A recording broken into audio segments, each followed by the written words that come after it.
Well, good morning, Travels with Dottie. And I have something new I want to try, and this could end up being a daily thing if you guys like it. Please let me know in the comments, like or dislike, depending on how you feel. And this is not my idea. This came from a YouTube channel that was referred to me by two of my subscribers and friends. Charlie and Diane said, "Hey, you should check out, do you know Rusty 78609?" And I said, "No, I've never heard of him." And he said, "You should check him out. We watch him all the time." And he does this thing every day where he does a check-in where he reads comments from the videos from the previous day. And I said, that is a great idea. So the first thing I did was went out and I watched some videos from Rusty's channel, and I was like, my eyes popped really wide, and here's why. I loved what he did with the daily comments thing, and also his style of doing videos is very, very similar to mine. There are a lot of them where he gets in the vehicle and points the camera down the road, and he talks about what's on his mind. He takes people on errands. It's it's what I it's what I want for my channel. And then there are two things that really made my eyes pop is he's doing this lifestyle in a very similar way to the way I'm doing it. And he's 79. He's 79 and he's full of energy and enthusiasm. I'm 64 and I'm like, I can still be doing this when I'm 79. Let's go. Let's do it. This is great. Then I check it out. I look at his channel. I'm looking at his channel here. Let's go to, how do I get to Rusty's channel here? Learn about crypto and get rewarded as you learn with Coinbase. Sorry about that. I just want to get to his main channel here. He has 83,000 viewers and 8,000 videos. Okay. So perspective here, I have about 1,200 videos and I have, how many subscribers do I have? I don't even have 6,000 yet. Travels with Dottie has like 5,800 or something like that, not even 6,000. So he's got well over 10 times the amount of subscribers. He's been at it for longer, but it really shows viability for the kind of content that I'm doing. I'm really excited about that. So guess what we're going to do right now? And if you're not a subscriber to his channel, you can click on it in the description, or you can just look, type in Rusty Rusty 78609. I'll put it up on the screen. Give him credit where credit's due. Subscribe to him. Check him out. I think he's a great channel. And Rusty, if there's any chance that you see this video, thank you. Thank you from the bottom of my heart. One, for this amazing idea, and two, to show that you're doing what I've been trying to do, and you've been doing it really successfully, authentically, and thank you, thank you, thank you. Okay. So from yesterday, starting with the most recent, I'll go through a few of the comments. I'm not going to go through all of them. The first one was on the video I did on. Hang on a second. Let's Travels with Dottie. Let's get the videos up here. I've got a little bit of my. It's the unveiling the perfect travel trailer for me. And Rod Hot in the Desert said, and this is about almost 10 minutes ago now, that's exactly why I went the same route as you did, but my truck is underpowered, so that limited the size of the trailer that I purchased. Leaving in 2 weeks on cross-country Canada tour, ending in Quartzsite in November. Rod, I hope I get to meet you. I'll be in Quartzsite in November as well. And if there's one regret that I had, it is when I bought when I bought the truck, um, I really wasn't that educated on quarter ton, half ton, full ton trucks and what capabilities were. I was just focused on the trailer that I had at the time. And had I do two things differently. I would have bought at least a half ton, if not a 1 ton truck, and I would have gotten 4-wheel drive. Um, I, uh, I looked at two trucks. I looked at a 8-cylinder 4-wheel drive, a bright red one that was real sexy looking and everything, and the other one was the one I got that was 2-wheel drive, but it had the EcoBoost 3.5 liter engine. It had more power.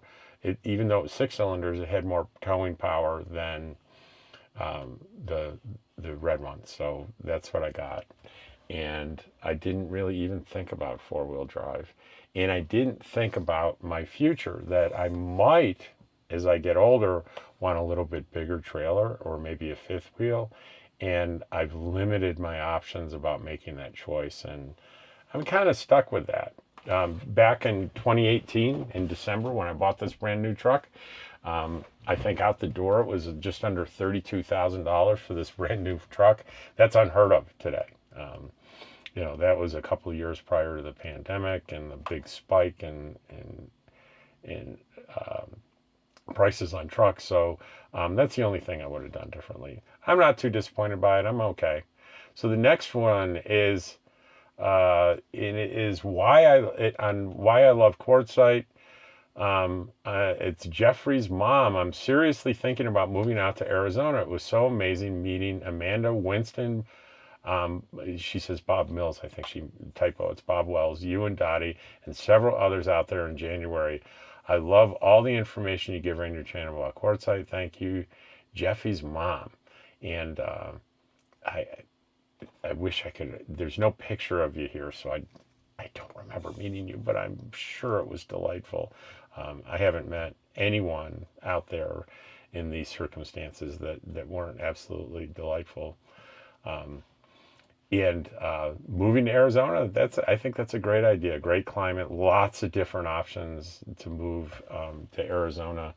Um, I like being able to move by season because in the summer, in the higher elevations in Arizona, it's very pleasant. But if you stay there in the winter, it can be kind of ugly. Vice versa.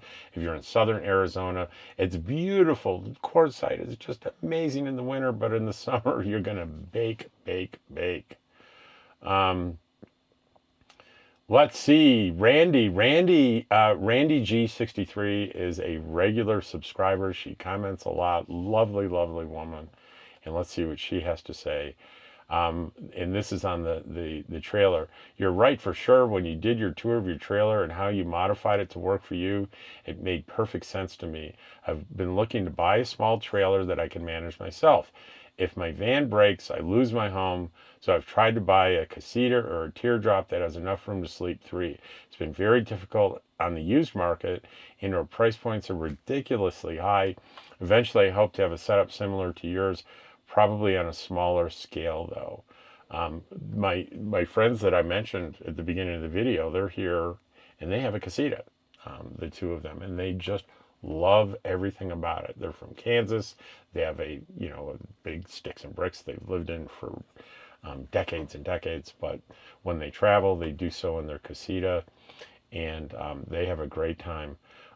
It's not a new one. Theirs is a 2004. So what does that mean? That's a 20-year-old casita that's got pretty much all the original stuff in it, and everything's pretty much working. And the AC, the refrigerator, everything's still working, and they use the heck out of this. They go for months at a time in the summer. So he was telling me a new casita is in the 30s, 30,000 plus, which that was kind of shocking. But certainly you can get a good used one for a lot less than that. And I'd say just have it inspected, spend the extra money, and have someone certified inspect it so you don't buy a lemon. I'm certainly, if I buy another rig again, I'm going to have it inspected. Let's see.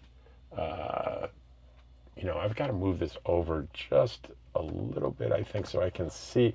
What I can't see as I do this is the the I couldn't see the videos that they're commenting on. And this one's M. Campbell, another frequent commenter and subscriber. And this was a short I did on the rain coming in, as it does every day during monsoon season. It's kind of dramatic. That rain coming across the mountain is so cool looking. You're right. It is really cool looking. Another comment from Terry3193. And that was 9 hours ago. So Terry, you were up late, weren't you?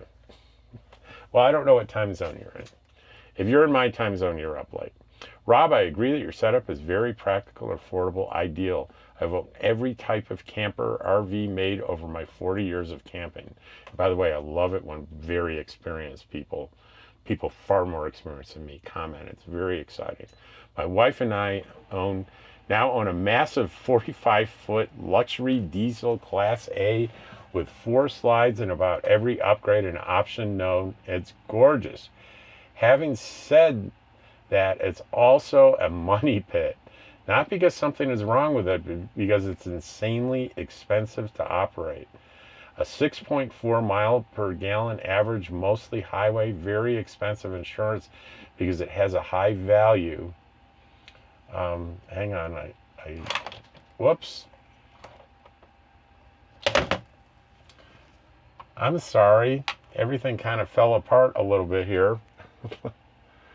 Let me find where I was here. I apologize for that. My camera arrangement. 6.4 miles per gallon average, mostly highway, very expensive insurance because it does have a high value, more complicated than the space shuttle. Repair costs are outrageous just because it's assumed that if you own one of these, then you can afford to shell out thousands and thousands for maintenance or repairs. Big diesel Class A shops kind of have you over a barrel. Same as taking a boat to a boat shop. I love our coach, but it was one of my worst financial decisions. Keep what you've got. Oh, Terry. Wow. Thank you. Thank you for that. Let's see. Why I Love Quartzsite had user, and this is kind of complicated, JN81B8112Y. Wow, we'll be in Quartzsite. You're going to be in Quartzsite this fall. I'll be in Quartzsite this fall. You know, last year people said, why don't you have like a meetup at a restaurant or something? I said, my channel's too small to do that. I think that may not be true this year. Tell me what you think. Should I have a meetup in Quartzsite? Tell me what you think about that. Anyway, those are the most recent comments that I have. Please let me know if you like this kind of thing. Should I do this every morning after I do my positive news short? And again, the thanks definitely goes out to, and it's again Rusty78609, and again Rusty, if you're for some reason seeing this, thank you. I'm excited about doing this. I'd like doing that, and we'll just see if it's popular with my subscribers. I don't care if it gets 1,000 views. You know, I don't care how many views it gets. I care if you like it and if you want to see it every day. And let me know. I'll have so it might be that I'm going to do the short, the update on the short for positive news every day. I think I'm at day 151 or something, 151 days in a row, and I'm going to continue that. That's interesting because, you know, something like the one yesterday, what I did one yesterday, let me talk about that for a second. I did one yesterday on my kindness in Plano, Texas, about a Plano, Texas, what do you call it? A restaurant that gives homeless people free food. A wonderful guy, no questions asked. You get a ice water and slices of pizza. You're treated like any other customer. I thought that was wonderful. It got 23 views. 23, that's it. But I don't care because when I find these things, I research. I said, what am I going to do today? And I look. There are lots of, you can find positive news stories, but I'm looking for positive news stories that really speak to my heart. And I find one every day. And because I found one and read one and talked about it for less than a minute, it uplifts me, right? It gives me that positive, puts a smile on my face at the beginning of the day. So I don't care if they get any views. Some get a lot. Lately, not so much. The anonymous act of kindness, this guy, this was like 3 days ago. Some guy or a woman, I don't know, this guy, because it was an anonymous donation. A person walked in before Christmas and paid off all the layaways at a Walmart, $60,000 worth, anonymously. That got 46 views. I have one, I think the title got this one, 9-year-old children school me, 289 views. And that was about a group of school kids that decided to raise money to buy food for the homeless, and then they got together and learned how to cook the food for the homeless. It was pretty amazing. Let's see. The boy who said wow got 500 views. That's a big one. And that's a child with autism that suddenly became verbal during a concert at Symphony Hall in Boston. It was pretty amazing. And the biggest one I ever got was, I'm going to sort it by views here. It was, let's see. It was a couple, I don't see it right now, but it was a little story on Kevin Bacon, and that got like thousands of views. Anyway, let me know in the comments if you like this. Take care.